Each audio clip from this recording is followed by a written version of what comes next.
घी का दिया लगाइए अगर चालीसा का पाठ कर रहे हो हनुमान जी का, और बहुत ज्यादा संकट है, बहुत ज्यादा परेशानी है, तो हनुमान चालीसा का पाठ करो तो तिल्ली के तेल का दिया लगाओ,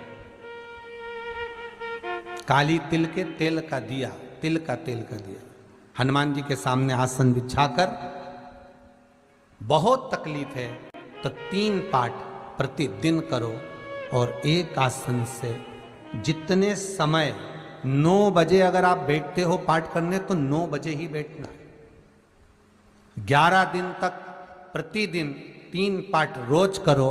एक पानी का लोटा, कलश, तांबे का जल, अर्थात तांबे का लोटा हो, स्टील का लोटा हो, तुम्हारे पास जो कलश हो उसमें जल भरकर, एक सिक्का उसमें पटक कर, एक लौंग पटक कर प्लेट से ढक कर रख दो, और प्रतिदिन बस टाइम पर बैठकर पाठ करो। 11 दिन पूर्ण होंगे, जिस कामना से आपने पाठ करा है बस वो सिक्का, वो लौंग कलश में से निकाल लो, जल का आचमन करो, और जिस काम के लिए करा है वो जल उस प्रयोग में ले लो। उस प्रयोग, किसी से बात करने जाना है तो वो जल पी कर जाइए, कोई से हाथ मिलाना है तो वो सिक्का, वो लौंग अपने हाथ में रखिए, अपने साथ रखिए। कई लोग कहते हैं हम तो बहुत दिनों से हनुमान चालीसा पढ़ रहे हैं, हम बहुत समय से राम रक्षा स्तोत्र का पाठ कर रहे हैं, हम बहुत समय से ये कर, अरे तो उसको नियम से तो करो। हनुमान चालीसा का प्रागट्य केवल एक दिल से की गई स्तुति, हनुमान जी महाराज की स्तुति, राम जी महाराज की स्तुति तुलसीदास जी ने केवल दिल से करी थी, केवल मन से। और ये नहीं कहते कि हनुमान चालीसा पढ़ोगे तभी भगवान, नहीं नहीं, आप दिल से अगर भगवान को पुकार लीजिए, आप दिल से पुकारो उसको, वो आएगा।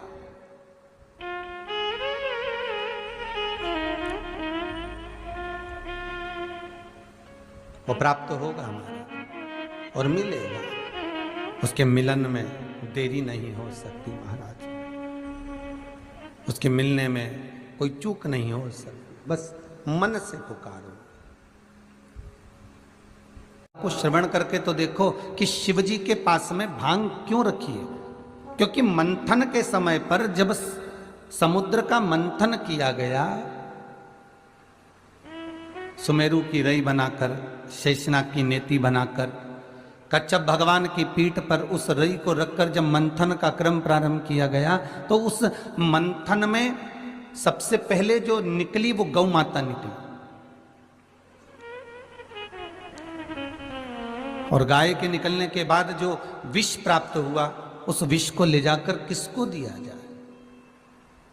आपको कथा में पहले भी कहा, घर में जो ठंडी रोटी रखी रहती है, ना तो बहू खाती है ना सास खाती, न बहू खाती है ना बेटा खाता।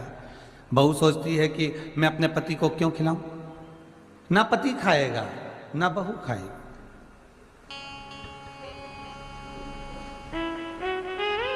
अब वो ठंडी रोटी बहुत समय से रखी हुई है, विचार करा जाए कि ये ठंडी रोटी का करे क्या। तो सास का एक नियम है, रोज बहू जब घर में रसोई घर में खाना बनाती है तो सास एक राउंड रसोई घर में लगा कर जाती है, एक बार घूम कर जाती है। सास को रसोई घर से कोई दिक्कत नहीं है कि बहू क्या कर रही है, क्या बना रही है, उससे तकलीफ नहीं है। सास को यह देखना है कि रोटी कितनी बची है, सास को यह देखना है कि सब्जी कितनी बची है। और सास जो रोटी बची हुई होती है, जब गरम गरम भोजन बहू लाकर सास के सामने रखती है, मम्मी लो भोजन कर लो, तो सास कहती है बेटा दाल अच्छी बनी है, मुझे ठंडी रोटी ला दे। क्योंकि सास को मालूम है ठंडी रोटी ना बहू खाएगी ना अपने पति को खाने देगी, और मैं भी अपने पति को खाने नहीं दूंगी। ये रोटी बाद में या तो कुत्ते को डाल दी जाएगी, या रोड पर फेंक दी जाएगी, या फिर कोई बिल्ली को डाल दी जाएगी, या कहीं गाय को दे दी जाएगी। घर का नुकसान क्यों हो? क्योंकि घर की माँ ने एक एक ईंट जोड़ जोड़ कर ये घर बसाया है, तो वो चाहती है कि ये ठंडी रोटी मैं ही खा लूं। तो वो घर का जो बुजुर्ग होता है, घर का जो बड़ा होता है, घर की ठंडी रोटी उसी के हक में जाती है, उसी के हिस्से में जाती है।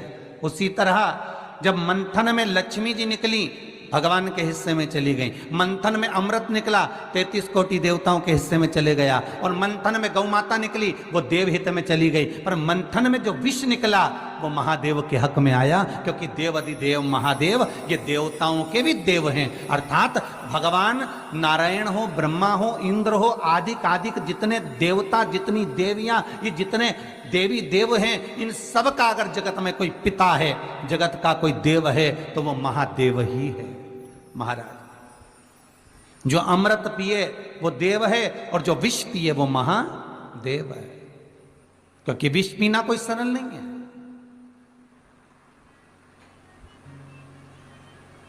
विष को धारण करना कोई सरल बात नहीं है। घर में ऐसे कई प्रसंग हो जाते हैं जिसको आप पी नहीं पाते, वो भी तो विष है। थोड़ा सा दुख आया, थोड़ी तकलीफ आई, थोड़ा कष्ट आया, थोड़ा रोग आया, थोड़ी बीमारी आई, थोड़ा सा तकलीफ आ गई, अरे पी लो ना उसको, थोड़ा रुको तो, शांति तो रखो। भगवान पर अगर विश्वास है और मेरे देव अधिदेव महादेव पर अगर भरोसा है, मेरे विश्वनाथ पर अगर भरोसा है, तो दुनिया में अगर दुख भी आ गया, हाँ ये जरूर है कि हमारे कर्म के अनुसार दुख तो सामने आएगा और वो हमको भोगना पड़ेगा, पर उस दुख को भोगो मना नहीं है, पर टूटो नहीं।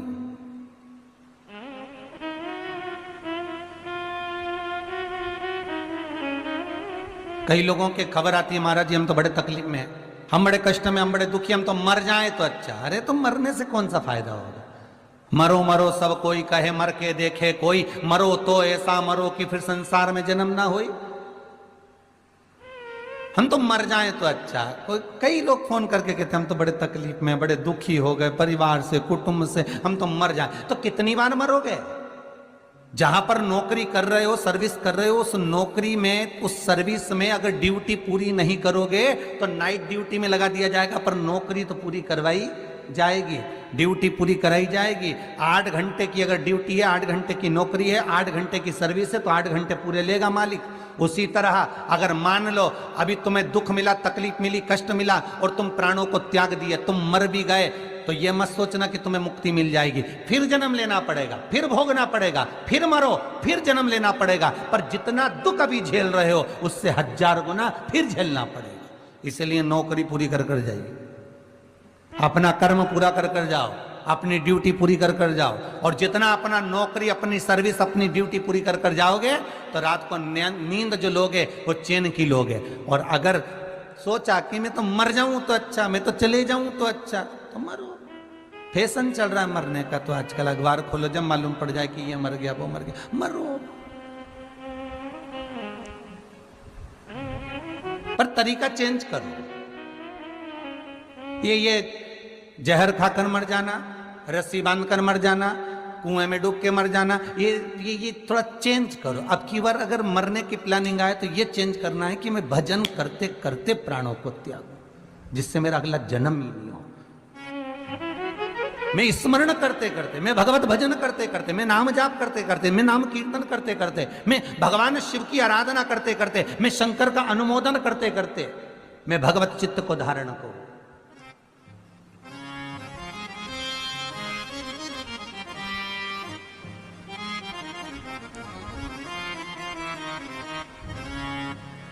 महाराज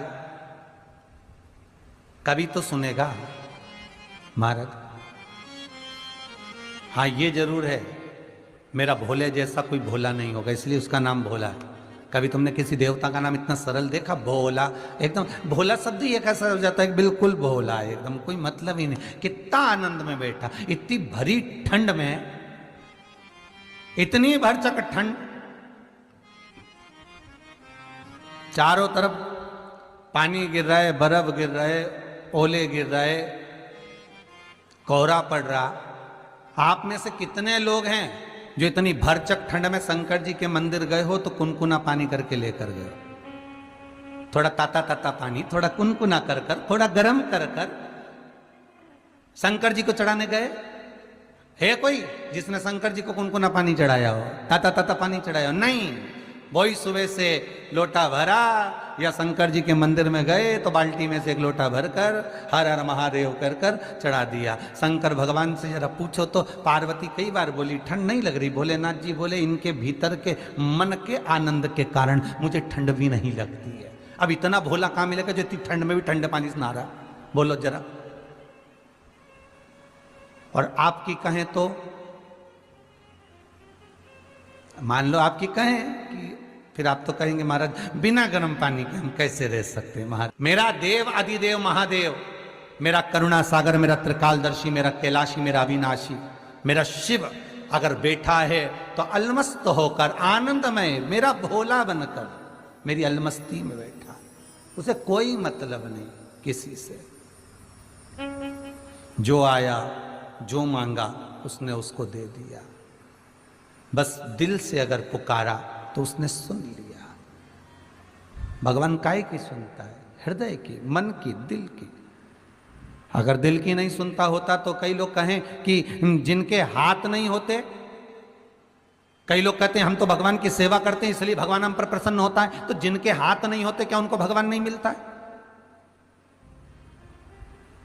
कई लोग कहते हैं हम तीर्थ तक जाते हैं, हम तीर्थ करने जाते हैं, हम घूमने जाते हैं, मंदिर जाते हैं, चलकर जाते हैं पांव पांव, तो इसलिए भगवान हमारी सुन रहा है। तो क्या कोई पांव से विकलांग हुआ जिसके चरण नहीं होंगे, जिसके चरण नहीं होंगे या जिसके विकलांगता होगी, क्या भगवान उसकी नहीं सुनेगा? कई लोग कहते हैं हमें सुनाई देता है इसलिए हम कथा सुनते हैं, इसलिए हमें भगवान मिलता है, तो जो कानों से बहरा होगा क्या उसे भगवान नहीं मिलेगा? कई लोग कहते हैं कि हमारे नेत्र हैं, हम दर्शन करते हैं तो भगवान मिलते हैं, तो जिनके नेत्र नहीं होंगे, सूरदास होगा, तो क्या भगवान नहीं मिलेगा? भगवान इंद्रियों के बल पर नहीं मिलता कि चरण होंगे तो भगवान मिलेगा, हाथ होंगे तो भगवान मिलेगा, कानों से सुनाई देगा तो भगवान मिलेगा, नेत्रों से दिखाई देगा तो भगवान मिलेगा, नासिका के श्वासों से सुगंध ली जाएगी तो भगवान मिलेगा। भगवान इन इंद्रियों से नहीं मिलता। भगवान केवल निर्मल मन सो मोहि पावा, मोहि छल छिद्र कपट न भावा। भगवान केवल निर्मल चित्त से, निर्मल वृत्ति से, निर्मल मन से प्राप्त हो जाता है। फिर वही बात आ गई महाराज, कैसे कपड़े पहनूं कि मैं सुंदर लगूं? कभी विचार करना कर्म कौन सा करूं कि भगवान को अच्छा लगे। कपड़ों से भगवान पसंद नहीं करेगा, वस्त्र आभूषण से भगवान पसंद नहीं करेगा। आप कितने सुंदर हो वो देखकर भगवान पसंद नहीं करेगा। भगवान की अगर प्रसन्नता है तो आपका मन कितना सुंदर, आपकी वृत्ति कितनी सुंदर है, आपका दिल कितना सुंदर है, आप भगवान को किस भाव से रिझा रहे हो।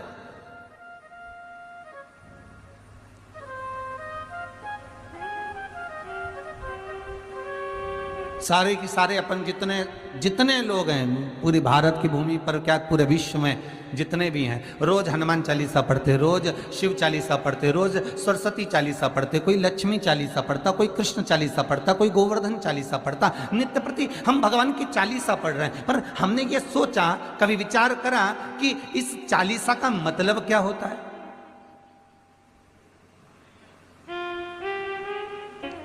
केवल 40 श्लोक, 40 लाइनें जो संतों ने लिख दी, जो तुलसीदास जी ने लिख दी, बस वो 40 लाइन, उसका मतलब 40 हो गया। आस्था चैनल के माध्यम से जितने घर बैठकर कथा सुन रहे हो, फेसबुक यूट्यूब पर जितने लोग कथा को ऑनलाइन श्रवण कर रहे हैं, 40 का मतलब क्या है? खूब पढ़ रहे हो, जितने पढ़ रहे हो, जितने टीवी के सामने बैठे हो, जितने मोबाइल हाथ में लेकर कथा सुन रहे हो, और जितने यहां बैठकर सुन रहे हो, सब 40 पढ़ते हो। तो 40 का मतलब क्या है?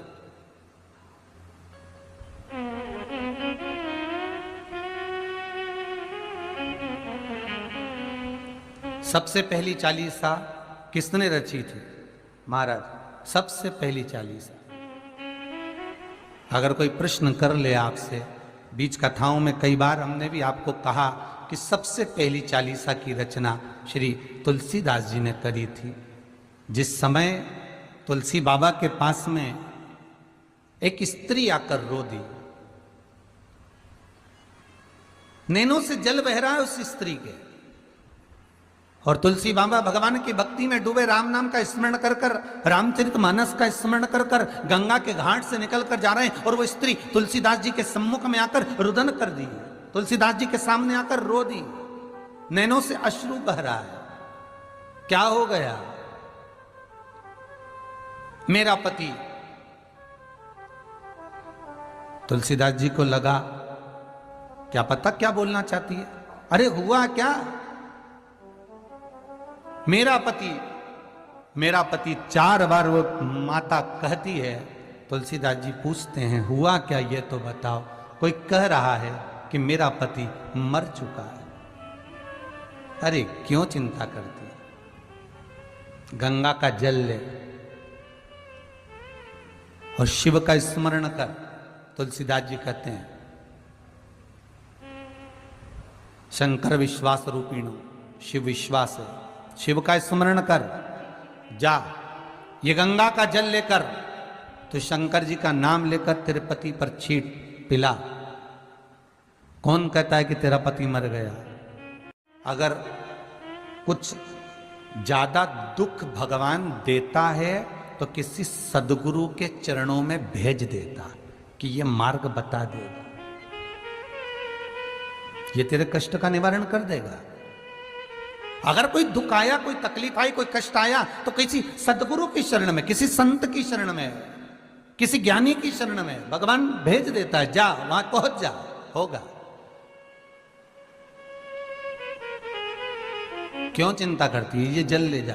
अब रुदन इतना कि पति चले गए और बाबा कह रहे हैं कि गंगा का जल ले जा रही। गंगा तो अविरल बह रही है, पर कहा निर्मल मन सो मोहि पावा। भक्ति अगर विश्वास प्रबल है, भरोसा अगर दृढ़ी है और विश्वास अगर दृढ़ी है तो पत्थर में से जब भगवान प्रकट हो जाता है तो गंगा का जल भी अपना काम कर जाता है, अगर विश्वास है।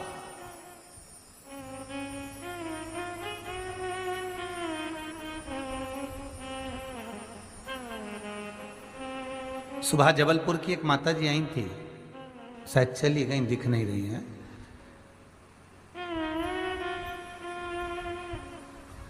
यहां पे जो लोग खड़े थे उनके सामने उन्होंने एक शब्द कहा था कि मेरे को शुगर बहुत थी महाराज। कौन खड़ा था? आप खड़े थे बहन? खड़े थे आप? कहां से आए आप? अमरावती। खड़े होके बोलिए, इनको दिखाना भाई। अमरावती दरियापुर से है। क्या बोल रही थी वो? जबलपुर से आई थी वो।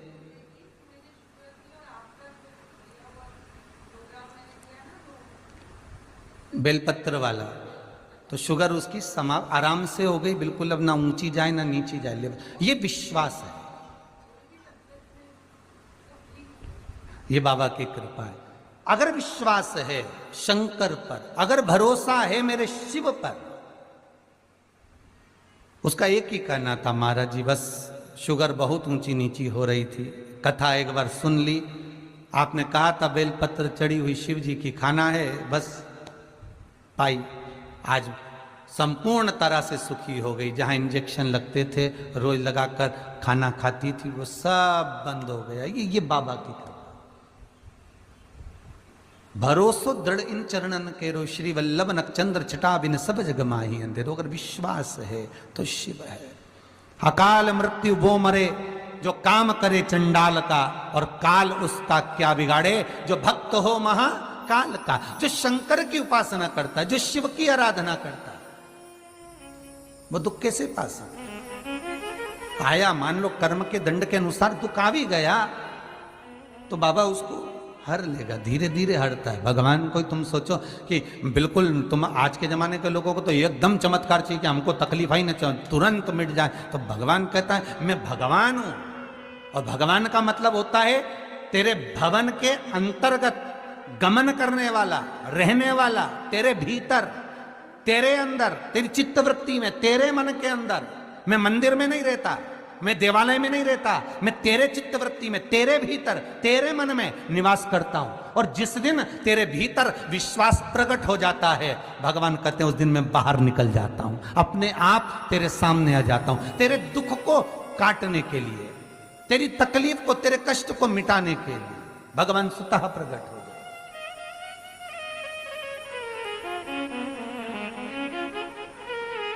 जब राम जी महाराज ने सेतु बनाने की विचार करा, कब करा?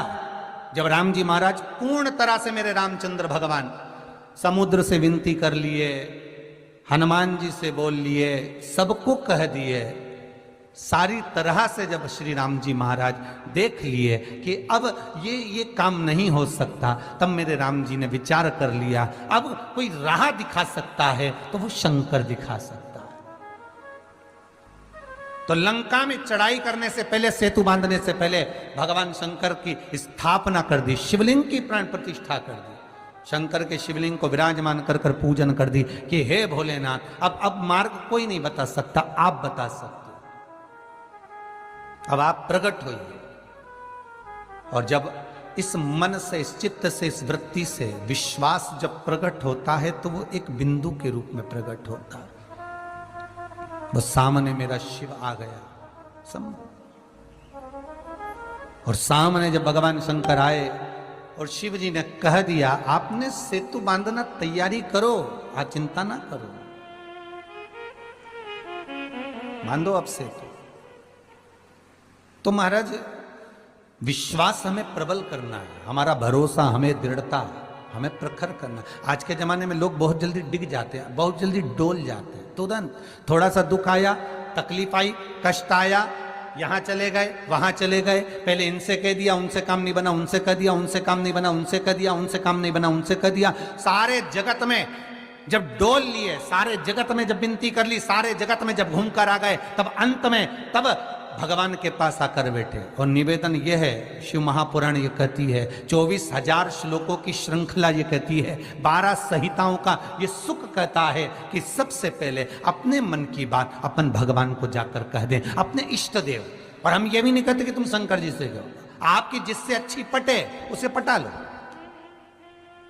राम से पटे तो राम जी को पटा लो, भगवान कृष्ण से पटे तो भगवान कृष्ण को पटा लो, देवी जी से अच्छी बने तो माता जगदम्बा को पटा लो, अगर शंकर से अच्छी बने तो भगवान शिव को बना लो, तुम्हारी जिससे अच्छी बने उसको बनाओ, उससे जाकर विनती करो, उससे जाकर निवेदन करो, वो सुनेगा,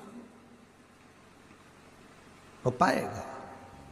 फिर वही बात है महाराज, बहुत ध्यान से सुनना, अगर घर में धन होगा तो चोरों की नजर, चोरों की दृष्टि अवश्य होगी, और सुंदरता होगी तो लुच्चों की दृष्टि अवश्य होगी, और यदि शंकर की भक्ति होगी तो भोलेनाथ की दृष्टि जरूर होगी, ये पक्का है। वो विश्वनाथ आप पर दृष्टि रखेगा, मेरा शंभु आपको देखेगा, इसको दुख क्या है, इसको तकलीफ क्या है। उठा गंगा का जल और ले जा,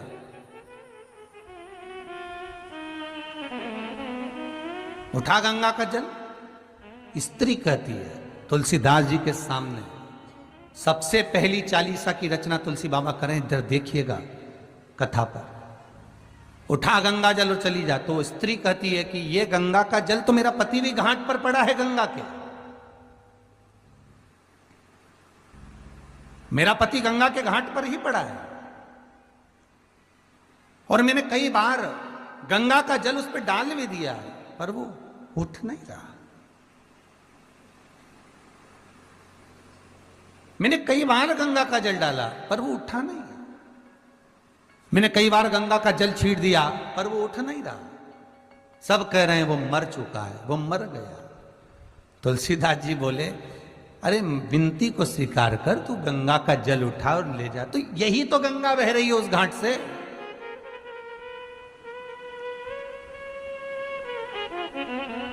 यही तो गंगा बह रही है। ध्यान देना, जब तक विवाह नहीं होता ढेरों लड़कियां देखी जाती है, जब तक विवाह नहीं होता ढेरों लड़के देखे जाते हैं, पर जिस समय पर विवाह हो जाता है लड़की न अन्य लड़के को देखती है, न अन्य लड़का किसी अन्य लड़की को देखता है। किसी लड़की को संबंध बन गया, पति पत्नी का संबंध हो गया। उसी तरह गंगा तो अविरल बह रही है, पर किसी सदगुरु ने, किसी संत ने अगर कह दिया कि तू गंगा का जल ले जा, मतलब अब ये संबंध पक्का हो गया।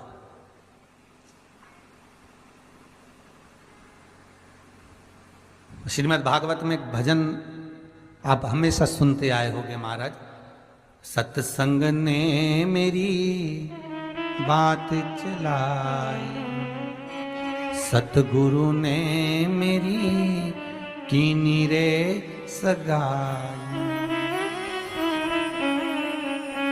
गुरु को बुला के मेरे फेर डलवा दो,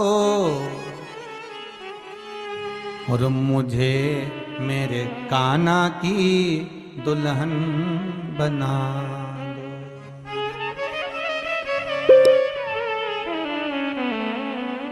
हमेशा अपन भागवत जी में ये भजन बहुत सुने महाराज कि जब गुरु सदगुरु कोई संत एक बार भावर डलवा देता है, बस वो संबंध फिर पक्का हो गया।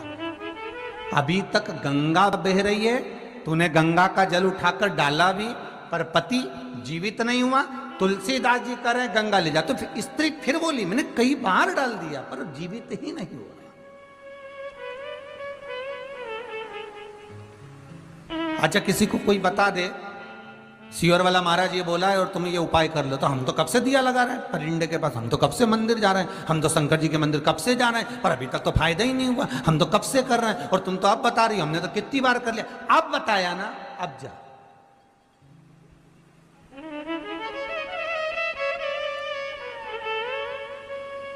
अब जाओ। अरे गुरु जी हमने तो पशुपति व्रत कर लिया, हमने तो ये, तो एक बार फिर कर, जा अभी जा कर, चालू कर जरा पशुपति व्रत।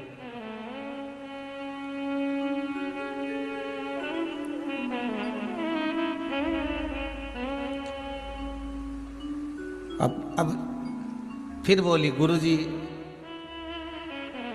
अभी नवरात्रे आ रहे हैं, तो यूं बोली कि बीच में जब फोन आए कई लोग हमें नवरात्रे आने वाले, तो हम सोमवार का व्रत और नवरात्रे का व्रत एक साथ कर सकते हैं। हमने कहा बहुत बढ़िया।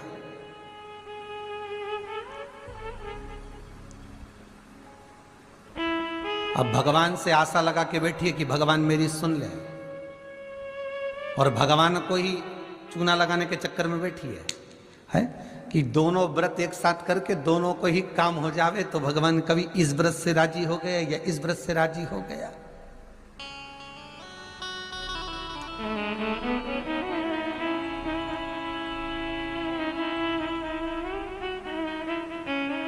महाराज जाओ ये गंगा जी का जल उठा लो और ले जाओ, पति पे छीट दो। विश्वास अभी भी नहीं जागा उसको, उस स्त्री का विश्वास देखिए अभी भी नहीं जागा। और विश्वास ना जागा तो फिर कह रही है बाबा अगर आप चलो ना, आप कह रहे हो कि पति जीवित हो जाएगा, तेरा अखंड सौभाग्य हो जाएगा, तो एक क्षण के लिए आप चलकर हाथ रख दोगे ना तो काम हो जाएगा। तुलसीदास जी ने कितनी सुंदर बात कही उस नारी से, माता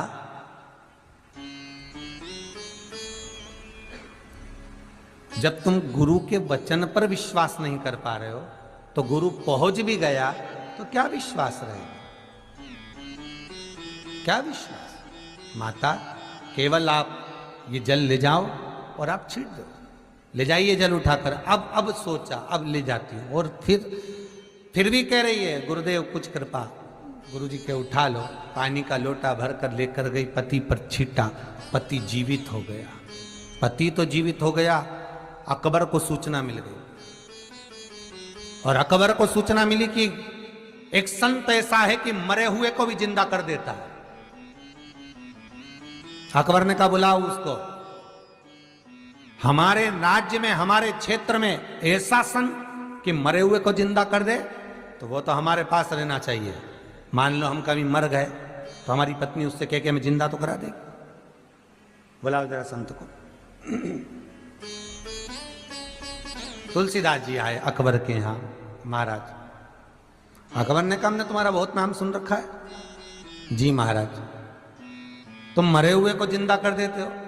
तुलसीदास जी बोले तो कोई हो सकता है क्या कि मरे हुए को जिंदा कर देते हो। नहीं, घाट पे एक महिला आई और उसका पति मर चुका था और तुमने जिंदा कर दिया। अरे तुलसीदास जी कहे महाराज ये तो व्यर्थ की बात है, वो तो बेचारी रोती हुई आई थी, मैं गंगा का स्नान कर आ रहा था, हाथ में गंगा जल था मेरे पास में, बाजू में रामचरितमानस थी, भगवान राम का नाम लेते हुए आ रहा था। अब उसको रोता हुआ देखकर मैंने कहा काहे को चिंता करती, तेरा पति जीवित हो जाएगा, बस इतना कहा और वो पानी लेकर चली गई और छीट दिया, जीवित हो गए। हो सकता है उसकी श्वास कहीं अड़ गई होगी और उसने पानी पिलाया और बच गई होगा।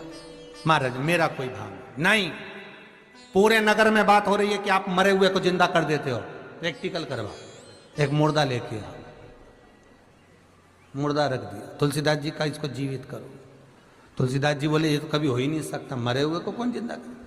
नहीं नहीं नहीं, जिंदा तो करना पड़ेगा, जीवित करो। अगर ये जिंदा नहीं हुआ तो तुम मरे। तुलसीदास जी के अच्छे फंसे दादा, बताओ।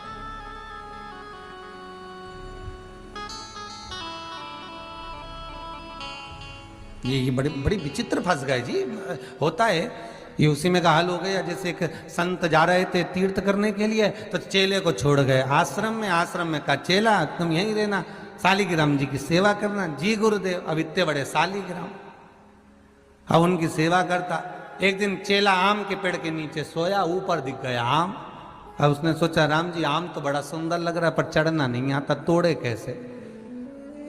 अब वो आश्रम में कोई पत्थर मत्थर भी नहीं दिखा। अब वो गए तो अंदर से शालिग्राम जी को लिया, जो दिया धर के, तो आम तो नीचे आ गए, शालिग्राम जी ऊपर रह गए। अब शालिग्राम जी ऊपर रह गए। अब इसने सोचा राम जी बड़ी आफत पड़ी, शालिग्राम जब नीचे कैसे आए? तो आम तो खा लिया, शालिग्राम जी ऊपर। ये आराम से 2-3 दिन बाद संत आ गए गुरुजी ने कहा क्यों छोरा? चेला, हाँ जी गुरुजी।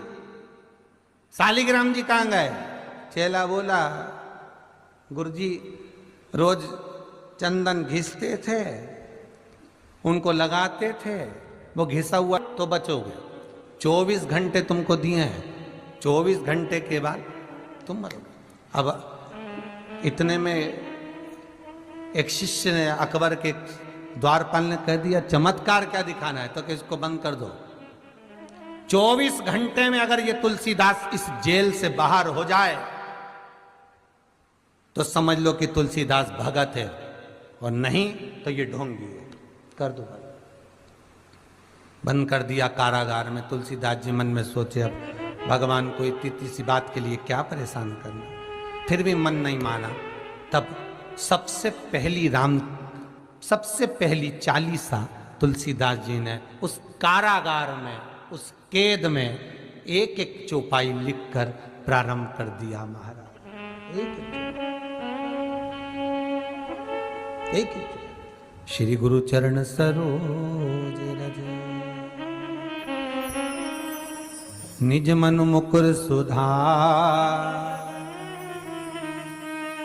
एक एक लाइन तुलसीदास जी लिखते जाते हैं। जैसे जैसे 40 लाइन धीरे धीरे पूरी होती चली जाती है, अकबर के राज्य में बंदर बढ़ते चले जाते हैं। जहां 40 लाइन पूरी, बंदरों का आक्रमण भयंकर पूरी अकबर के राज्य को तहस नहस कर दिया। अकबर घबरा गया, ये क्या हो गया, इतने बानर कहां से आ गए? सैनिक बोला वो राम का भगत है, हनुमान आ गए, छोड़ो अब जल्दी से, अगर वो नहीं छूटेगा तो सारे बानर नष्ट कर देंगे। तब 40 सा पूरी हुई। पावन तनय संकट हरन मंगल मूर्ति रूप, राम लखन सीता सहित हृदय बसौ सुर भूप। भगवान की जब 40 पूर्ण करी, तुलसीदास जी को माला पहनाकर अकबर बाहर लेकर आया। अकबर जैसे लाया, तुलसीदास जी ने चारों तरफ देखा, देखते ही बानर गायब हो गए। बस वो 40 तुलसीदास जी ने जो रची, वो 40 नहीं थी। आप भी इतनी जिंदगी से पढ़ते आ रहे हो, 40 का मतलब क्या होता है? मन से की गई स्तुति, मन से पुकारा गया हो भगवान को, दिल से पुकारा गया हो भगवान को। केवल मतलब ये नहीं कि 40 लाइन होना चाहिए भगवान को पुकारने के लिए। आप बस निवेदन इतना है कि भले नेत्र नहीं हो, भले हस्त ना हो, भले चरण ना हो, भले चित्तवृत्ति, पर मन, ये दिल, ये वृत्ति, ये भगवान को दे दीजिए। आप दिल से एक बार भगवान शिव को पुकारो, तुम दिल से एक बार भगवान को बुला कर देखो, भगवान सम्मुख में खड़े मिल जाएंगे। बस उसे प्रकट करना है।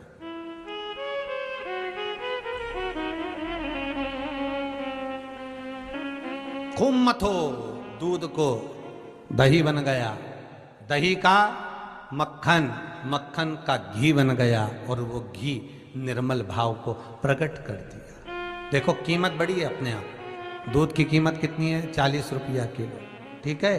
दही बन गया, हो गया 60 रुपया किलो। 60 से फिर मक्खन बन गया महाराज, हो गया 100 रुपया किलो।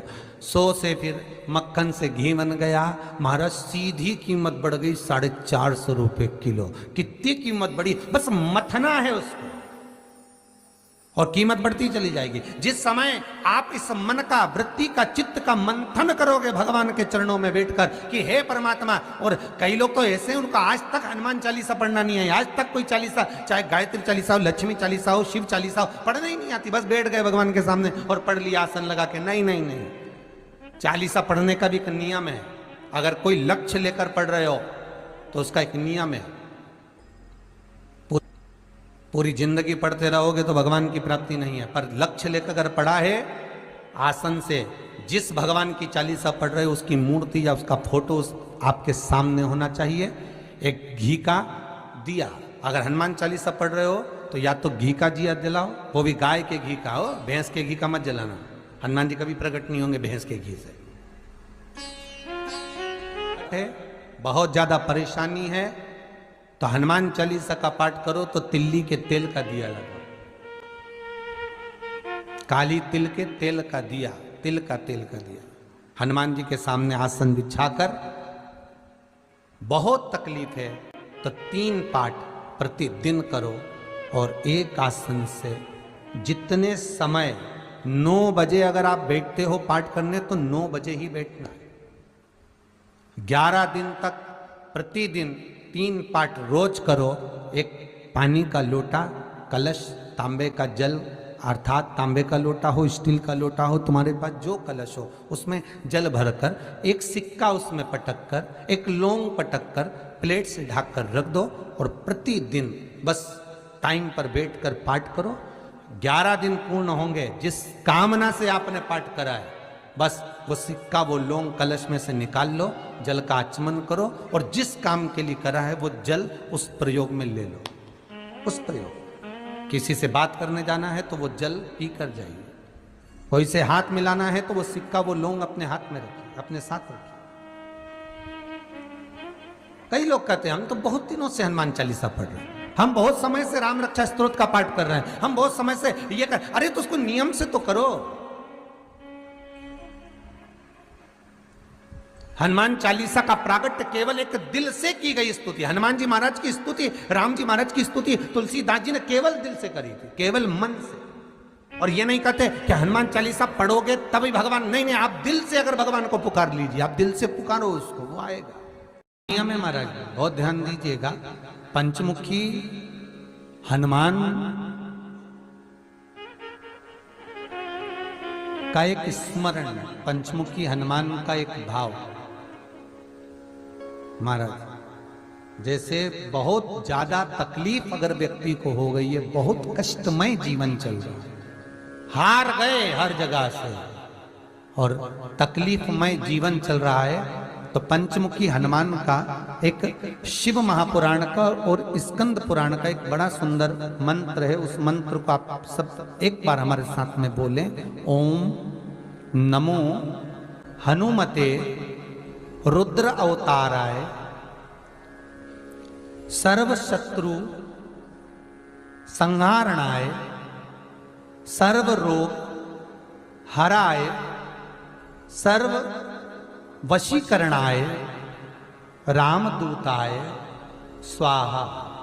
बस इस मंत्र को हाथ में काली तिल लेकर, एक जौ लेकर और गूगल लेकर, थोड़ा सा उसमें गाय का घी डालकर, कंडे को या अग्नि को जलाकर इस मंत्र का 11 बार 21 बार जाप कर कर अपनी कामना कर कर छोड़ दीजिए। कैसा भी रोग हो, बीमारी हो, कष्ट हो, दुख हो, तकलीफ हो, 21 दिन के अंदर वो आनंद आना प्रारंभ कर देता है। हमारा इस मंत्र, स्कंद पुराण का, शिव महापुराण का ये मंत्र मूल पंचमुखी हनुमान सुख देंगे। और एक और चीज याद रखिए महाराज, यदि कोई काम के लिए जा रहे हो, कोई व्यापार के लिए जा रहे हो या नौकरी करने के लिए जा रहे हो और लगी नहीं रही, बहुत तकलीफ पा रहे हो, सर्विस ही नहीं लग रही, बहुत कष्टमय हो गया, तो निवेदन करूंगा 5 पीपल के पत्ते पर बेसन के 5 लड्डू घर में बने हुए गाय के घी के 5 लड्डू रख लो। उस लड्डू के बीचों बीच एक आटे का दिया और उसमें तिल्ली का तेल डालकर इसी मंत्र का प्रयोग कर कर पंचमुखी हनुमान का किसी भी हनुमान के मंदिर में जाकर, दक्षिण मुखी हनुमान के मंदिर में जाकर उसको रख कर आ जाइए। इसके बाद आप उस काम के लिए जाइए, आपका काम सफल हो जाएगा। आपको किसी को नहीं कहना पड़ेगा कि हाथ जोड़ना नहीं पड़ेगा, किसी के पांव नहीं पड़ना पड़ेंगे, तुरंत काम होगा। बस इस मंत्र का स्मरण कर कर पंचमुखी हनुमान का भूतेश्वर जो मंत्र है वो सुख देने वाला, आनंद देने वाला, सहज नहीं महाराज, सुख की खान है, आनंद की राशि में। महाराज आप कोई बहुत बड़ा काम करने जा रहे हो, बहुत बड़ा यज्ञ अनुष्ठान, विवाह, शादी आदि आदि फंक्शन करने जा रहे हो, 4 दिन 8 दिन के लिए आप घर से बाहर जा रहे हो और आपको लगता है कि घर में ताला कैसे लगाएं, तो निवेदन है एक तांबे के कलश में जल भर लीजिए और जल भरकर उसमें थोड़ी सी काली तिल डाल दीजिए, भूतेश्वर शिव का नाम लेकर। कौन से शिव का? भूतेश्वर, शमशानवासी भूतेश्वर शिव का नाम लेकर काली तिल डाल दीजिए, कलश को प्लेट से ढक दीजिए, घर के किसी भी भाग में उसको रख दीजिए। उसके बाद आप चले जाओ। किसी की सामर्थ्यता नहीं है कि उस घर में कोई पांव रखे, किसी की सामर्थ्यता नहीं है। और अगर कोई भूले से पांव भी रख दिया तो 22 दिन या 21 दिन के अंदर उसको, जैसे लोगों को हवा आती है, बस उसको चक्कर आना चालू हो, बाल खोल खोल के घुमा मिलेगा। शास्त्र प्रमाण करता है हमारा भूतेश्वर शिव। ये कलश जो होता है ना, जल का जो पात्र होता है, ये साधारण नहीं होता, सहज नहीं होता महाराज। जैसे आज आपने मेरी लाज रखी, रक्षा करी और किसी को आने नहीं दिया, विनती स्वीकार करना। आपका जल पात्र भूतेश्वर के नाम से काली तिल से जहां रखा जाए उस ग्रह में कोई प्रवेश ना कर पाए। शिव जी ने वचन दे दिया, मेरी चंडियां 64 योगनियां, डाकनी, पिशाचनी, चुड़ैल और भूत इस कलश के विराजमान होते ही सर्वस्व फैल जाते हैं, फिर अंदर कोई नहीं आ सकता, भीतर प्रवेश नहीं हो सकता। लगे तो उन्होंने हनुमान जी से कहा कि तुम क्या चाहते हो? हनुमान जी बोले मेरे को जाना है, क्योंकि जहां राम वहां हनुमान। हनुमान जी जब कहने लगे कि मेरे को जाना है, तो राम जी महाराज बोले नहीं नहीं हनुमान, तुझे सबसे ज्यादा प्रिय क्या है? तो कह राम। तो हनुमान तू कह रहा है सबसे ज्यादा प्रिय है राम प्रिय है, तो एक बार जिस समय देवऋषि नारद का अपमान हुआ, विश्वामित्र बाबा का अपमान हुआ, उस समय पर एक राजा ने जब अपमान करा तो तूने उसको राम नाम लिखकर एक जगह पर बिठा दिया और कहा कि तू राम नाम जपते रहे। उसने राम नाम जपा। तब हनुमान याद कर, मेरे सम्मुख में तू खड़ा था और युद्ध होने वाला था, तो तूने क्या कहा था? प्रभु आप इसको मार नहीं सकते क्योंकि ये आपका नाम ले रहा है। राम से बड़ा होता है राम का नाम, आप इसे मार नहीं सकते। तब आपने ये संवाद कहा था, हनुमान बता तेरी प्रियता क्या है? हनुमान जी कहते हैं प्रभु आपने मुझे जगा दिया, क्योंकि मुझे श्राप ये मिला था कि तू जागेगा किसी की जगाने पर, आपने मुझे जगा दिया। इसलिए है नाथ, अब मैं जाना नहीं चाहता, सत्संग करना चाहता।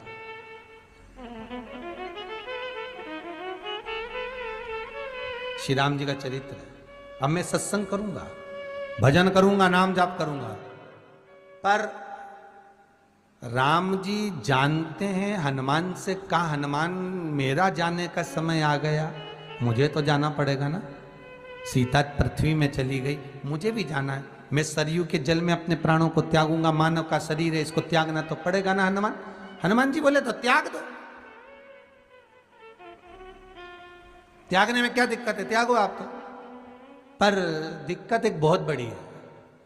तो राम जी ने जैसे कहा दिक्कत बहुत बड़ी है, तो हनुमान जी पूछे ऐसी कौन सी दिक्कत है? हनुमान जी के शब्द सुने तो राम जी बोले, जब जिस समय पर तुम सूर्य को निगल गए थे, इंद्र को क्रोध आया था और इंद्र ने तुम पर वज्र का जब प्रहार करा था, जब वज्र का प्रहार इंद्र ने करा तब तुम्हारा नाम हनुमान हुआ। तब सारे देवी देवताओं ने तुम्हें वर प्रदान करा। उस जगह पर यमराज भी खड़ा था, तो यमराज ने तुम्हें वर दिया था कि जहां हनुमान होगा वहां यमराज नहीं होगा। अब दिक्कत यह है कि मुझे प्राण त्यागना है और तू मुझे 1 मिनट के लिए नहीं छोड़े तो यमराज आएगा कैसे? दिक्कत वहां अड़ी पड़ी है।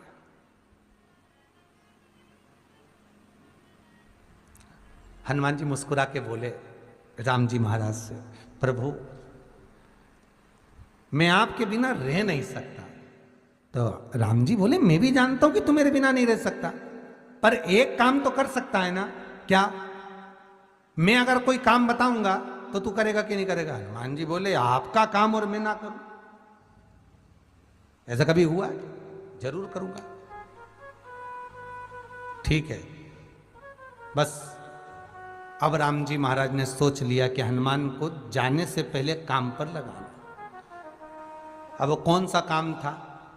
बोलो रे भाई। हनुमान जी को कहां काम पर लगाया राम जी ने? किस जगह पर काम पर लगाया? अरे सभी ने रामचरितमानस सुनी है, खूब सुनी, जल्दी बताओ। राम जी महाराज ने प्राण त्यागते समय, सरयू जी में प्राणों को देते समय राम जी ने हनुमान जी को किस काम में लगाया था कि राम जी ने अपने हाथ की एक मुद्रिका जिस पे राम लिखा हुआ था, वो मुद्रिका एक अयोध्या की एक सरंग में जमीन में डाल दिया और हनुमान से कहा जा जरा ढूंढ के लेके आ, मैं अभी घूम कर आया। और हनुमान जी तलातल रसातल भूमि के नीचे पताल में चले गए उस मुद्रिका को ढूंढने के लिए जिस पे राम लिखा है। और हनुमान जी पूछते भी जा रहे, राम कहाँ है? राम की मुद्रिका पड़ी थी, राम की अंगूठी है। अब राम का ही सत्संग करते करते जा रहे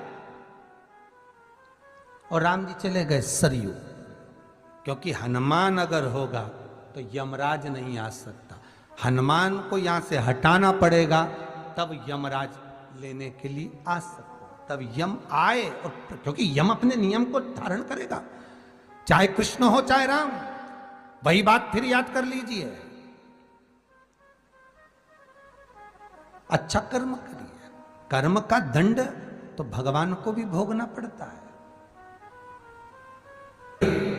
अगर कोई अदालत में केस चल रहा है, बहुत बड़ी समस्या में आप पड़ गए, बहुत बड़ा टेंशन बिल्कुल आकर खड़ा हो गया है, तो चंदन, एक लाल चंदन बाजार में मिलता है, पूजन वालों के यहाँ पूछना, लाल चंदन आता। वो लाल चंदन को घिस कर उसमें थोड़ा सा तिल्ली का तेल डालकर महाराज हाथ में चंदन को लेकर शिवलिंग पर लगाएं और बड़ के पेड़ के नीचे, बड़ के जड़ में जाकर बटकेश्वर महादेव का नाम लेकर उस चंदन को लगाएं। उसी चंदन का हाथ किसी रुमाल पर लगा लीजिए और उस रुमाल को जेब में रखकर कोई बहुत ज़्यादा दिक्कत और परेशानी है उस स्थान पर उसको लेकर बैठ जाइए। मन को भी शांति होगी, कार्य भी सफल होगा और सफलता प्राप्त होगी। बस तुम रुका जी का नाम का उसमें स्मरण करना है, कोई सहज नाम नहीं है। फिर निवेदन करूंगा, नारी अगर बच्चे को जन्म देती है और बच्चा 4 महीना 6 महीने तक गर्भ में रहता है, उसके बाद अबॉर्शन हो जाता है, तो एक नारियल पर, श्रीफल पर स्त्री के हाइट की मोली, मोली मतलब नाड़ा जो हाथ में बांधते हैं, लच्छा, उसको नाप लीजिए और तुमरुका जी का नाम लेकर उस नारियल पर लपेट कर अपना नाम और गोत्र बोलकर शंकर जी के शिवलिंग के पास में जो जलाधारी होती है चारों तरफ शिवलिंग के पास में, वहां रख दीजिए। शिव के शिवलिंग का स्पर्श करिए, एक बेलपत्र उठाकर मंदिर की चौखट पर खा लो, तुमरुका जी का नाम लेकर। महाराज होने वाला जो बच्चा है वो पूर्ण होगा, बीच में अवर्षण नहीं होगा, बच्चा समाप्त नहीं होगा महाराज, और स्वस्थ उत्पन्न होगा। ये तुमरुका जी का नाम जीवन में सुख की अनुभूति कराने वाला है, आनंद की अनुभूति कराने। कई माताएं कहती है, गुरुजी हमने सफेद आंकड़े की जड़ बांधी और मान लो संतान हुई, और कई ऐसी हैं जिन्होंने बांधी और तो नहीं हुई है, तो उसके लिए भी ध्यान रखिएगा।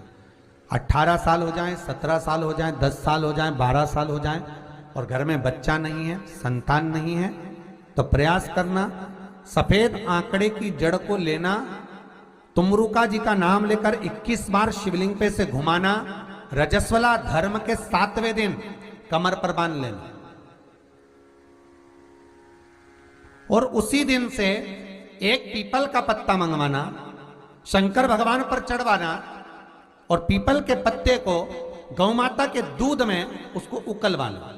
ठीक है, उकलवाकर ठंडा करवाकर पत्ते को बाहर ठंडा करने में डाल देना।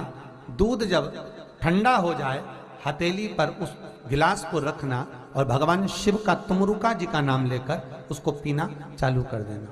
लगभग 8 दिन 15 दिन उस दूध का पान कर कर फिर विश्राम करें। महाराज, संतान की प्राप्ति अवश्य होगी, संतान अवश्य प्राप्त होगा। पीपल के वृक्ष में स्वयं मेरे भगवान शिव आनंद वास निवास करते हैं। बाबा भोलेनाथ स्वतः निवास कर रहे हैं।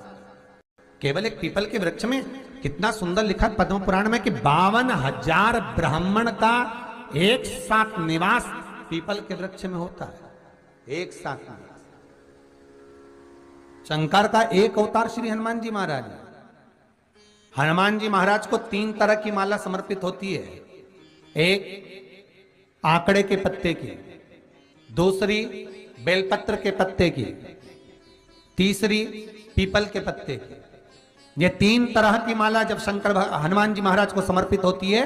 आंकड़े की माला, महाराज आंकड़े के पत्ते की जो माला होती है, ये माला कार्य की सिद्धि के लिए होती है। इसमें एक एक आंकड़े के पत्ते पर सीताराम लिखा जाता है। मात्र एक पत्ता ऐसा होता है जिस पत्ते पर सीताराम नहीं लिखा जाता। 108 पत्ते में से एक पत्ता, बस उस पत्ते को हथेली में रखकर उल्टा हाथ आपको रखना है और अपनी कामना कर कर उस पत्ते को बांध देना है। ये जरूरी नहीं है कि 25 के बाद बांधो, 50 के बाद बांधो या 100 के बाद बांधो, आपकी मर्जी पड़े। उस खाली पत्ते को कहीं पर भी बांध दीजिए और उस माला को अपनी कामना कर कर श्री हनुमान जी महाराज को समर्पित कर दीजिए। माला जब हनुमान जी को चढ़ जाए तब एक घी का और एक तेल का दिया हनुमान जी के सम्मुख में लंबी बाती का लगा देना है। महाराज एक घी का, एक तेल, और अपनी कामना कर कर आप आ जाइए। आपकी वो कामना 2.5 महीना या 3 महीना, इससे ज्यादा नहीं जाएगा, वो कामना बाबा पूरी करेगा। क्योंकि शिव और हनुमान ये सब एक ही स्वरूप है। अगर व्यक्ति के जीवन में बहुत भारी रोग हो गया है, बहुत ज्यादा कष्ट हो गया है, कैंसर जैसी बीमारी भी अगर उसको घेर ली है और किडनी लीवर सब बेकार हो गया, तो निवेदन है पीपल के पत्ते की माला बनवाओ, 108 पत्ते की, और हनुमान चालीसा का हर पत्ते पर स्मरण करिए। महाराज आप हनुमान चालीसा पढ़ते जाओ, माला में गांठ लगाते जाइए, और वो माला जो व्यक्ति कैंसर से पीड़ित है हाथ का स्पर्श कराइए और शंकर को चढ़ाइए। केवल अष्टमी तिथि के दिन ये माला समर्पित होना चाहिए, शुक्ल पक्ष की अष्टमी के दिन। आप 2 या 3 अष्टमी को कर कर देखिए, अपने आप दवाई लगना प्रारंभ होगी। कैंसर जैसा रोग भी धीरे धीरे समाप्ति पर आएगा। महाराज पर करना शुक्ल पक्ष की अष्टमी को ही। महाराज कोई बच्चा एग्जाम में बैठ रहा है, सीए की पढ़ाई कर रहा है, कोई बहुत बड़े एग्जाम में बैठा, पास हो ही नहीं रहा, बहुत हार गया, बेलपत्री की माला चढ़ाई। पर बेलपत्र की जो माला है वो केवल प्रदोष पर चढ़ती है। श्री हनुमान जी महाराज आप बेलपत्र की माला चढ़ाओ, 108 बेलपत्र आप श्री शिवाय नमस्तुभ्यम मंत्र का जाप कर कर गांठ लगाकर भगवान श्री हनुमान जी महाराज के सामने पहुंचकर माला को सीधी रखकर, जो व्यक्ति एग्जाम में बैठ रहा है, नौकरी के लिए, अन्य पढ़ाई के लिए, अगर कंपटीशन एग्जाम में भी बैठ रहा है, तो माला को हनुमान जी महाराज, और हनुमान जी कौन से होना चाहिए? पूर्वमुखी। हनुमान दक्षिण मुखी नहीं चाहिए, पूर्व में जिन हनुमान जी का मुख हो वो माला ऐसी समर्पित कर कर हनुमान चालीसा का पाठ कर कर 3 बार स्मरण कर कर माला श्री हनुमान जी को पहना दीजिए। ऐसा कोई एग्जाम नहीं जिसमें से आप निकल ना पाए महाराज, पर करना आपको पड़ेगा। प्रदोष का दिन होना चाहिए, प्रदोष के दिन भगवान और प्रयास जहां तक हो सके प्रदोष काल में अगर चढ़ाएंगे तो ज्यादा फलदायी रहेगा। रतिमान, मतिमान, कैतुमान, रतिमान, ऐसे हनुमान जी के 5 भाई और तो 6 भाइयों का जन्म हुआ है। 6 भाई भगवान का भी कम नहीं देता, अधिक। और आज भी नियम है महाराज, जिसकी फैक्ट्री नहीं चलती हो, प्रॉपर्टी की आप खरीदारी बेचादारी करते हो, प्रॉपर्टी से जुड़ा हुआ काम करते हो, या लोहे से जुड़ा हुआ करते हो, या फैक्ट्री आदि का कर्म करते हो, कोई मैन्युफैक्चरिंग करते हो, वो नहीं चल रहा, तो हनुमान जी के उल्टे पांव का सिंदूर लीजिए और हनुमान जी के दूसरे नंबर के भाई गतिमान का नाम लीजिए। किसका नाम लेना है? गतिमान। गतिमान का नाम लेकर फैक्ट्री के बाहर या फैक्ट्री पर एक स्वस्तिक का निर्माण कर दीजिए, हनुमान जी के उल्टे पांव के सिंदूर और गतिमान का नाम लेकर। कभी आपकी फैक्ट्री कोई काम नहीं निकालेगी, उन्नति की ओर ही निकल जाएगी, कभी घाटे की ओर नहीं जाएगी। गतिमान का नाम, रतिमान, केतुमान, मतिमान, ये जितने भी नाम है हनुमान जी के भाइयों के, ये सब कल्याण करते हैं। एक एक नाम कल्याण करते हमारे, एक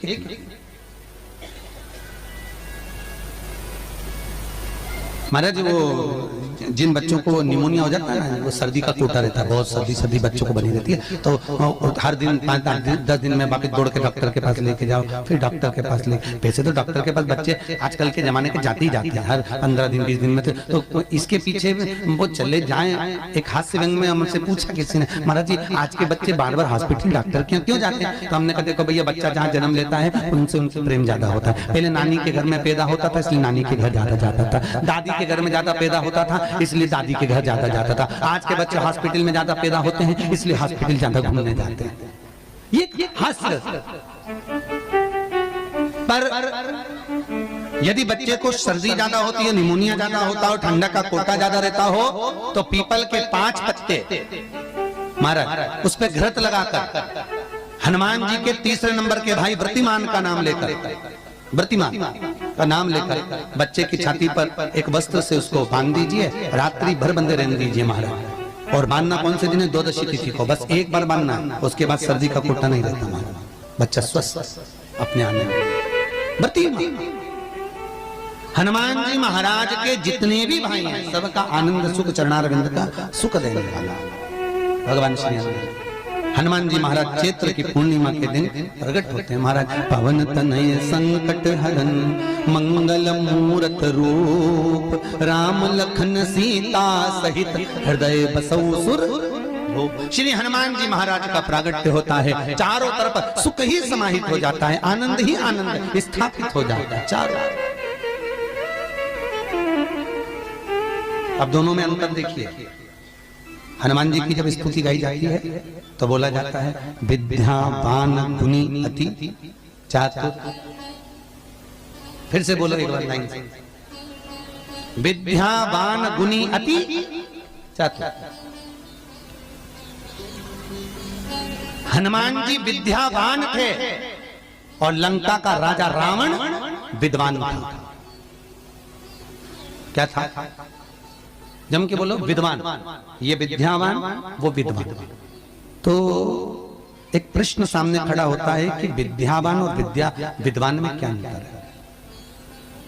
हनुमान जी विद्यावान गुणी अति चातुर, रावण विद्वान, तो दोनों में अंतर क्या है? विद्वान ये भी विद्वत्ता से विद्वत्ता, वो भी पढ़ा लिखा, ये भी पढ़ा लिखा। अष्ट सिद्धि नवनिधि उनके पास में, इसके पास। तो फिर अंतर क्या है? तो शिव महापुराण की कथा कहती है, जिस व्यक्ति को पढ़ कर विद्या अर्जन कर खूब पढ़ाई करते करते करते करते करते करते अच्छा पद जब मिल जाता है और उसको जब अहंकार आ जाता है तो वो विद्वान हो जाता है। और जिसको पढ़ कर खूब अच्छी सिंहासन भी मिल गया, उसके बाद भी उसका चित्त वृत्ति नम्र होता चले जाता है, तो वो विद्यावान हो गया। विद्वान में अहंकार है, विद्यावान में नम्रता है। बहुत ध्यान देना हमारा। कई लोगों को पढ़े लिखे थे, अप टू डेट बन के हमारे बराबर कोई अहंकार आ गया, मतलब तुम विद्वान हो, बहुत विद्वान हो, मना नहीं है, तुम्हारे में विद्वत्ता की कमी नहीं है, सारे वेद पुराण शास्त्र सब तुम्हारे में भरे हुए हैं, सारी पढ़ाई लिखाई तुमने भरी हुई है, तुम बहुत विद्वान हो। पर विद्वत्ता अहंकार को लेकर जाती है, और विद्यावान का जो विद्या को ग्रहण करता है उसके भीतर नम्रता आती चली जाती है। नम्रता, कोई व्यक्ति ऐसा होता है जिसके पास भगवान पैसा खूब देता है तो उसको नम्रता देता है, खूब नम्रता, इतना प्रेम से बोलेगा, इतना मीठा बोलेगा, और बोलो साहब और मेरे लिए कोई सेवा हो तो बता दो, और बोलिए साहब, इतनी नम्रता। और किसी के पास में अहंकार इतना ज्यादा आ जाता है धन के साथ में कि वो किसी गिनते ही नहीं, बिल्कुल ऐसा लगे जैसे भेरू पे सिंदूर चढ़ा, एकदम कड़ गिनते। तो दोनों में अंतर है,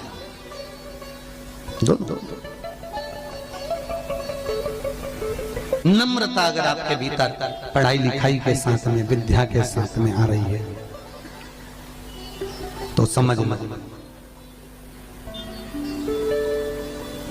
कितना सुंदर कहा रामकृष्ण परमहंस जी ने। रामकृष्ण परमहंस जी से स्वामी विवेकानंद जी ने पूछा, आपकी निगाह में खूब पढ़ा लिखा व्यक्ति कैसा होता है? रामकृष्ण परमहंस कहने लगे, जीरो। कैसा होता है? शून्य। स्वामी विवेकानंद ने फिर रामकृष्ण परमहंस से पूछा, आपकी दृष्टि में बहुत पढ़ा लिखा, बहुत पैसे वाला धनपति व्यक्ति कैसा होता है? रामकृष्ण परमहंस जी ने कहा, डबल शून्य, डबल जीरो। स्वामी विवेकानंद जी ने फिर पूछा रामकृष्ण परमहंस जी से, गुरुदेव आपकी दृष्टि में पढ़ा लिखा व्यक्ति, बहुत धनपति, सब ज्ञान में निपुण, वो व्यक्ति कैसा होता है? रामकृष्ण परमहंस ने कहा, ट्रिपल जीरो, 3 शून्य। स्वामी विवेकानंद ने कहा, गुरुजी अगर ये सब शून्य की गिनती में आ गए तो कीमत किसकी होगी? रामकृष्ण परमहंस जी ने कहा, सारे ज्ञान प्राप्त करने के बाद जो झुकना नहीं जानता, नम्रता नहीं जानता, वो जीरो के बराबर ही होता है।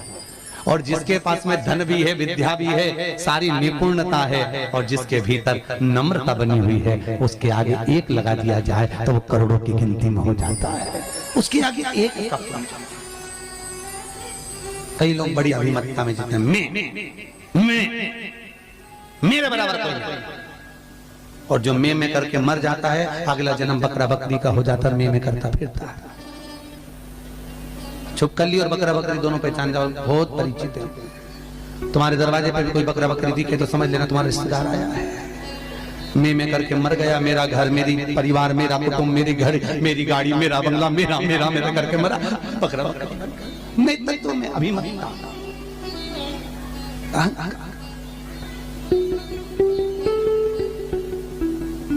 गुरु नानक देव जी महाराज का शब्द याद करो, कुछ भी मेरा नहीं है, सब कुछ तेरा, सब कुछ तेरा।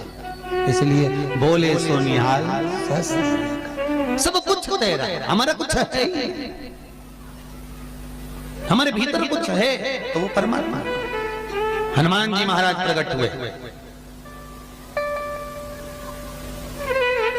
और अष्ट सिद्धि, कितनी? अष्ट सिद्धि, नवनिधि। कितनी निधि? 9 निधि हनुमान जी के पास में थी। अष्ट सिद्धि 9 निधि, और उस 9 निधि में सबसे ज्यादा सुंदर निधि जो दुनिया के हित की है वो है नील निधि। कौन सी निधि? 9 निधि में से एक निधि का नाम है नील निधि। अष्ट सिद्धि नव निधि के दाता, असबर दीन जानकी माता, राम रसायन तुम्हारे पासा सदा रहो रघुपति के। आज तुम लोगों ने पुण्य करा होगा, शनिवार के दिन, पूर्णिमा के दिन तुम्हें अष्ट सिद्धि नवनिधि मिल गई। आज किस्मत वाले हो गया, भाग्यशाली।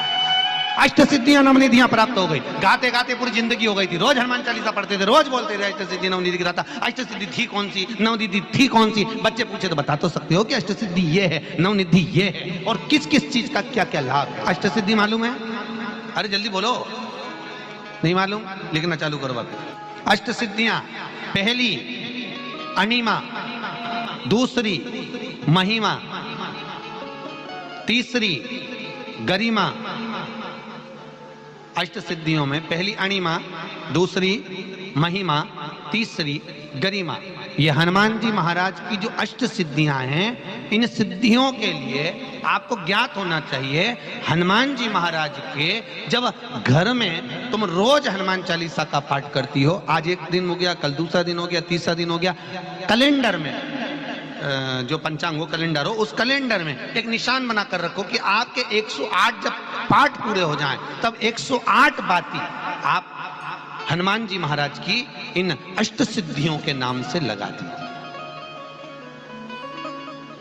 जिंदगी में आपका कभी बाल बांका नहीं हो सकता और आपकी उन्नति को कोई रोक नहीं सकता, यह पक्का है। अष्ट सिद्धियां, नवनिधियां 108 जब हनुमान चालीसा के पाठ हो जाए। और कभी कभी व्यक्ति के जीवन में ऐसा भी होता है कि भाई उसको बहुत तकलीफ आ जाती है कि मेरी दुकान नहीं चल रही, व्यापार नहीं चल रहा, मेरे साथ अच्छा नहीं हो रहा, मेरे को तकलीफ आ गई, शनि बढ़ गया, ये हो गया, ढैया हो गया, 7.5 हो गया, बड़ा तकलीफ, कहीं गिर रहा, कहीं पड़ रहा, तो उस व्यक्ति को 108 पाठ एक साथ कर लेना चाहिए। आज बैठा सुबह से शाम तक 108 पाठ करके और फिर ये अष्ट सिद्धियों की बाती लगा दे। पर अष्ट सिद्धियों की जो बाती लगती है घृत में है, घी घृत, अष्ट सिद्धि, तो ये बाती, तो पहली अणिमा सिद्धि, दूसरी महिमा, तीसरी गरिमा, चौथी लघिमा, चौथी है लघिमा, पांचवी प्राप्ति, पांचवी क्या है? प्राप्ति। छठी प्राकंभ, छठी है प्राकंभ, सातवीं है ईर्षत्व, ईर्षत्व, और आठवीं है वशिष्ठ, आठवीं है वशिष्ठ। ये हनुमान जी महाराज की 8 सिद्धियां और 9 निधियां। पूरी हनुमान चालीसा की एक एक चौपाई में एक एक चीज से एक एक बीमारी का इलाज है, एक एक बीमारी का महाराज। हनुमान चालीसा की एक एक चौपाई से एक एक बीमारी। हमारे जीवन को हम चौपाइयों के क्रम से एक एक शब्द का भान करें कि वो उससे हमें प्राप्ति क्या है। अष्ट सिद्धि नवनिधि किस जगह पर स्कंद जी दे रहे हैं? नवनिधियां जहां पर सेतु बंद हुआ है, जहां पर सेतु, तो आप रामेश्वर जाएं, पुराने डाकघर के पास में आज भी 9 शिलाएं नवनिधि के लिए स्कंद देव ने वहां विराजमान करी थी, वहीं हनुमान जी महाराज ने जलपान करा था, वो स्थान आज भी विराजमान। आज